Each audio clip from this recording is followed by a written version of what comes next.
We try and fill our calendar, and we had been waiting for the commissioners to get back to us. And everything's not worked out, and our proposal wasn't accepted. People have been asking us for a while now, Jess, haven't they? Yeah, so the statement that we put out was basically to say that the proposal that we had put through to the commissioners, which we put through on the 10th of November last year, put forward a proposal for monthly pop-ups throughout the year, which is what we have done for 2025. In that proposal, we asked basically if they wanted dates for us to put forward. We got a response on the 19th of November asking for dates that we would propose to pop up, to which we responded on the 25th of November with 42 dates throughout the year. Which we provisionally held. Every month. There was sort of 3 days every month. Some months we'd given them the option of 2 different sets of dates for them to sort of advise what was best for them.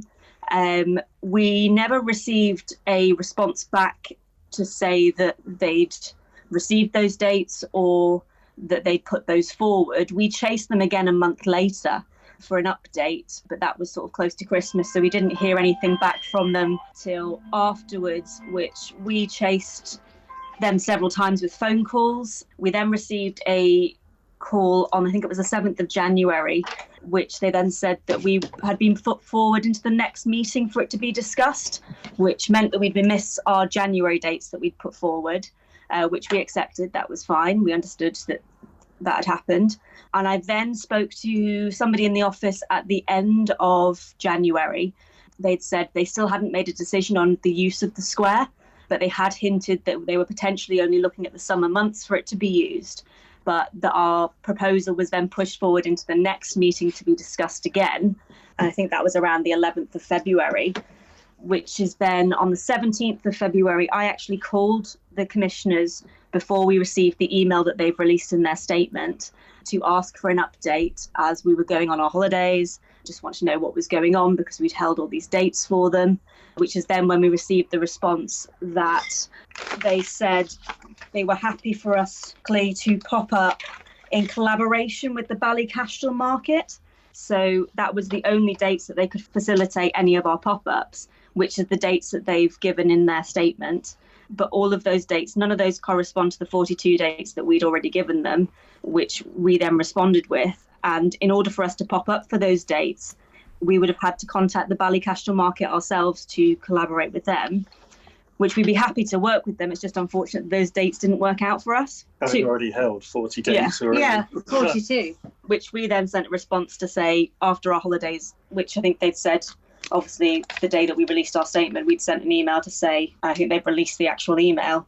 But we received a response to that email before we released our statement on Facebook. So we actually received a response to say, thank you for letting me know and wish you all the best in 2026, which then to us we saw as a acknowledgement of we're going to put something out on social media. And it's okay, yeah. The way they've released their statement today, they've just put, obviously, the 6 dates to work with the market. Now, that was them recommending. It wasn't them giving us any dates at all, neither. As long as the market would want us. Yeah, which we don't even know if the market would want us. We'd be more than happy to work alongside them, but it's just unfortunate those dates don't work out with what we've given them. So, unfortunately, the other 42 dates were not accepted. So that's why we said it's kind of been blown out of proportion with our statement. Is we just stated that our proposal hasn't been accepted, which we feel is a fair remark. We didn't do this out of malice. We have had no problem with Castletown. We love Castletown. We love being there. We love the people. Have been great. The businesses have been great while we're there. It's just... And we didn't do this out of malice, but we feel like it's been taken to another level. Just crazy. If the bridges with the commissioners aren't burnt, would you consider going back to Castletown? 100%. We love Castletown. The pop-ups we did there, they were absolutely amazing, and we had such good feedback from a lot of the locals as well as a lot of our regulars that came down. And we love Castletown. Castletown's one of the most beautiful towns in the Isle of Man. We're very lucky to have Castletown, and it is beautiful. We do pop-ups around the island. We very much try to fit in with the community. We understand that there's other businesses there doing certain things. So when we go, for example, to Castletown, we don't do tea and coffee because there's 2 or 3 places that do it. We don't do cakes because you've got Jenny who does fantastic cakes. We don't touch the breakfast market because you have the Harrison and Garrett, you have Stanley's around the corner. We stay away from certain things and try to bring our own twist to the town that other people aren't doing. I think one of the concerns that I think they did raise is that it might affect other businesses in the town. We originally, in our original proposal that we put through, we even said that we were happy to meet with the leisure committee and talk about the businesses that were around and coordinate our menus to basically suit them so that we weren't stepping on any toes. We suggested several times actually meeting with the leisure committee, which was never accepted or brought forward or moved forward with, basically. But we always are very aware of what other people are doing. Yeah, wherever we pop up, we don't do certain things if there's something close by to us. Even when we do events like if we've done one, I think in Castletown, we did one for the Castletown Festival where there was a fish and chip truck that was going to be next to us. We offered to take fish and chips off our menu because we didn't want to step on their toes. Do you think we'd be open to working with the commissioners to try and get back into town? We're keen to work all over the island. We pop up in Peel, we pop up in Port Erin with Carew. We like to be able to move around and be able to bring people and meet new people in places. We don't want to upset people. No, and we try our best to promote other businesses when we're there anyway. All our social media, if you have a look, wherever we pop up, we are pushing the place where we are, and we're pushing local businesses and people. Other food trucks that we're working with. We can go around, take pictures, have chats with them. We do nothing but try and help everybody wherever we are. We do a lot of interviews with different outlets in the areas we're in all the time. You're obviously not going to be able to get back to Castletown. In the short term, at least, you're not going to be able to go to Castletown. So what will you be doing instead? Have you come up with Plan B?